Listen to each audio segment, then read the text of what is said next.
अस्सलाम वालेकुम। दारे रकम स्कूल बल्दिया टाउन कैंपस से मैं हूं आपका मैथ का टीचर। आज हम पढ़ रहे हैं ग्रेड 3 की मैथ, यूनिट नंबर 1 हमारे पास है नंबर्स। इसमें आज जो हमारा टॉपिक शुरू हो रहा है वो है 4 डिजिट नंबर्स, पेज नंबर 6 पे।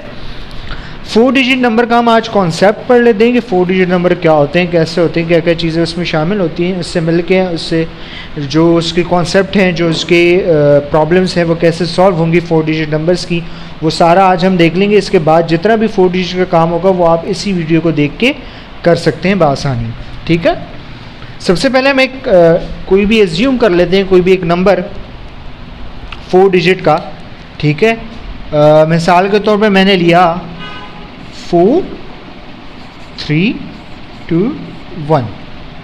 ठीक है, ये मैंने एक 4 डिजिट नंबर ले लिया। फॉर एग्ज़ाम्पल एक सिंपल एग्ज़ाम्पल ली है मैंने, और मुझसे पूछा जा रहा है कि फाइंड नहीं, मुझसे पूछा जा रहा है कि right this number in words. क्या करें, इस नंबर को आप वर्ड्स में लिखें। किस में लिखें? वर्ड्स में।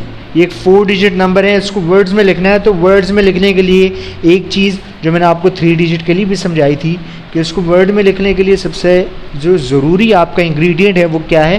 Place value chart. ठीक है, प्लेस वैल्यू चार्ट क्या होता है, कैसे होता है, मैंने पहले भी बता दिया था, एक दफ़ा फिर बता दूं। प्लेस वैल्यू चार्ट वो होता है जो आपको आपकी वैल्यू के हर एक डिजिट की अपनी जो हैसियत, अपनी जो मलकियत, अपनी जो जगह है, अपना जो नाम है, वो आपको बताए कि ये वैल्यू कहाँ प्लेस कर रही है। वो आपको कौन बताता है? Place value chart. Place value chart में हमारा हर 3 कॉलम के बाद हर 3 डिजिट के बाद एक कॉलम चेंज होता है। जो हमारा 3 डिजिट के लिए कॉलम था वो था यूनिट्स का, जिसमें हमारे पास यूनिट 10 और 100 मौजूद था। अब हम 4 डिजिट पे जा रहे हैं तो 4 डिजिट में हमारे पास एक दूसरा कॉलम शुरू होता है जो होता है थाउजेंड्स का। चौथा जो हमारा डिजिट है वो क्या है? 1000 है। ठीक है, अब इसने हमसे पूछा है कि right this figure in words. तो इसको वर्ड्स में लिखने के लिए हम क्या करेंगे? सबसे पहले तो हम इसको प्लेस वैल्यू चार्ट में लिखना शुरू करेंगे राइट हैंड साइड से, यानी यूनिट से। 1 2 3 4।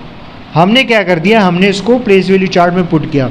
जो ही हमने इसको प्लेस वैल्यू चार्ट में पुट किया तो हमें मालूम हो गया कि जो इस वैल्यू में, इस फिगर में जो 4 है वो क्या है? 1000 है। जो 3 है वो है 100, जो 2 है वो है क्या है? 10, और जो 1 है वो है 1। ठीक है, तो हमें मालूम हो गया कि हर एक की अपनी प्लेस वैल्यू। तो 4 की प्लेस वैल्यू क्या है? 4। तो उसको वर्ड्स में लिखने के लिए हम क्या लिखेंगे? 4 क्या है? थाउजेंड्स में है, तो क्या लिखेंगे? 4000।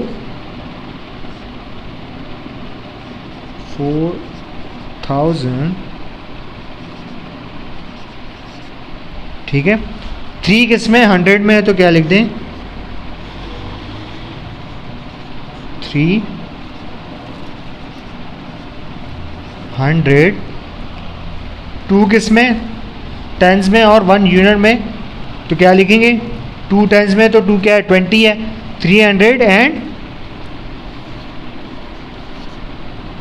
320,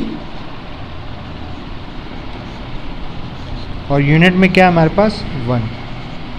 ठीक है, तो इसको हमने वर्ड्स में कैसे लिखा? प्लेस वैल्यू चार्ट की मदद से हमने इसको वर्ड्स में लिख दिया। कैसे? 4321। ठीक है, 4 डिजिट नंबर को वर्ड्स में कैसे लिखते हैं? प्लेस वैल्यू चार्ट में पुट किया, और इसको हमने देखा कि किस वैल्यू की क्या प्लेस वैल्यू आ रही है, उसके बाद हमने इसको वर्ड्स में कन्वर्ट कर दिया। ठीक है, ये तो हो गई एक एग्जाम्पल, और एक जो आपका 4 डिजिट नंबर से मिलता जुलता एक टॉपिक। ठीक है, अब मिसाल के तौर पे इसने आपको वर्ड्स में दिया हुआ है और ये कह रहा है राइट इट इनटू फिगर्स। अब इसने क्वेश्चन दिया जिसमें इसने लिखा हुआ है 7200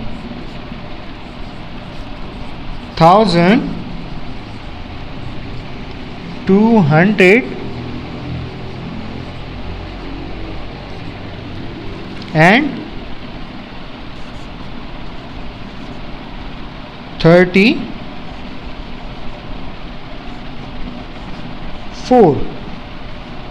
ठीक है, 7224। अब इसको फिगर में लिखना है। फिगर में लिखने के लिए फिर एक चीज़ हमारे सबसे काम आती है, वो क्या होती है? हमारा प्लेस वैल्यू चार्ट। इसने हमें 1000 में क्या दिया हुआ है? सबसे पहले तो आप ये देख लें, 1000 में इसने क्या दिया हुआ है? 7 दिया हुआ है, तो हम 1000 में क्या लिख देते हैं? 7। हंड्रेड्स में आते हैं, इसने क्या दिया हुआ है? 200 है, हमने 100 में 2 लिख दिया। अब 200 के साथ क्या है? 30, यानी टेंस में आपका क्या आएगा? 3, और 4 है तो वंस में आपका क्या आ गया? 4। तो आपके पास एक फिगर वाजे हो गई प्लेस वैल्यू चार्ट में। वो फिगर क्या है? 7 2 3 4।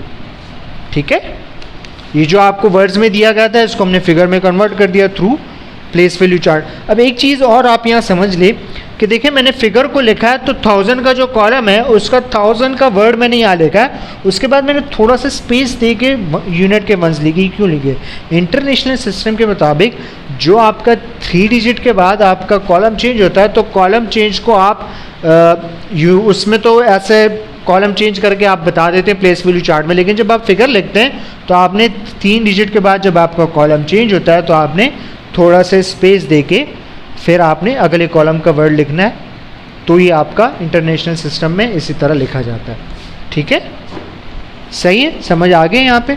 अब एक और चीज़, जो एक और मेथड, एक और जो है वो कॉन्सेप्ट जो हमारा बहुत काम आता है, एक्सपेंडेड फॉर्म। 4 डिजिट नंबर्स की एक्सपेंडेड फॉर्म। मैं यहाँ पे 4 डिजिट नंबर ले लेता हूँ। ठीक है, 8923। एक मैंने 4 डिजिट नंबर ले लिया, 8923। अब इससे हमसे पूछा है कि इसको एक्सपेंड करके लिखें, इसकी एक्सपेंडेड फॉर्म लिखें। तो एक्सपेंडेड फॉर्म क्या होती है? एक्सपेंडेड फॉर्म हमारे पास होती है, ये जो पूरा नंबर है ये ज़ाहिर है ये 4 डिजिट से मिलकर बना है और उन 4 डिजिट्स में हर एक डिजिट की अपनी प्लेस वैल्यू है। ठीक है, उसी प्लेस वैल्यू को अगर हम एक्सपेंड करके लिख दें, यानी हर एक की प्लेस वैल्यू अलग से लिख दें, तो हमारे पास क्या आ जाती है? एक्सपेंडेड फॉर्म आ जाती है। निकालने का तरीका बिल्कुल इजी एंड सिंपल कि यहीं से राइट साइड से आप शुरू करें, इसको प्लेस वैल्यू चार्ट में पुट करना, 3 2 9 8। जो ही हमने इसको पिट किया हमें पता चल गया कि इसमें 8 की जो प्लेस वैल्यू वो है 8000, 9 की है 100, 2 की है 20 यानी 10 और 3 की है 1। ठीक है, तो हम इसको इसकी प्लेस वैल्यू के मुताबिक लिख लेते हैं। क्या है? 8 क्या है हमारे पास? 1000 है, तो ये क्या होगा? 8000 होगा। हमने लिखा है 8000। ठीक है, फिर हम लिखा देंगे प्लस का साइन। 9 हमारे पास क्या है? हंड्रेड्स में है, तो ये क्या है हमारे पास? 900। 2 क्या है? टेंस में है, तो ये हमारे पास क्या है? 20, और 3 तो वंस में है, तो वो सिंपल।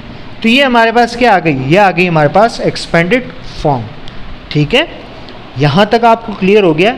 ये हमारे पास 4 डिजिट नंबर था, और 4 डिजिट नंबर्स में जो हमारे पास 2-3 टॉपिक थे। एक तो हमारे पास था कि 4 डिजिट नंबर्स को वर्ड्स में कैसे लिखा जाता है, एक हमारे पास था कि 4 डिजिट नंबर को वर्ड्स से फिगर में कैसे लिखा जाता है, एक हमारे पास है कि 4 डिजिट नंबर को एक्सपेंडेड फॉर्म में कैसे लिखा जाता है। तो ये हमारे पास हमने ये 3 चीज़ें यहाँ पढ़ ली है 4 डिजिट नंबर के हवाले से। ये हमारा कॉन्सेप्ट था 4 डिजिट नंबर का। अब मैं आपको फिर बता रहा हूँ, जो आपका आगे जितना भी 4 डिजिट का काम है, पेज नंबर 7 का काम तो जो आपका है वो मैं आपको इससे नेक्स्ट वीडियो में आप देखेंगे। वीडियो नंबर 20 जो है आपके आज के दिन की, उसमें आपको पेज नंबर 7 का काम थोड़ा चेंज है, मैं बता दूंगा कैसा होगा। बाकी जो आपका 4 डिजिट नंबर से रिलेटेड जितना भी काम है उसमें यही चीज़ें, ये 3-4 चीज़ें वो मैंने आपको बता दी, तो वो सारी आप इसी वीडियो को देख के करेंगे। ठीक है, अल्हम्दुलिल्लाह हमारा आज का लेक्चर कंप्लीट हुआ। अल्लाह हाफ़िज़।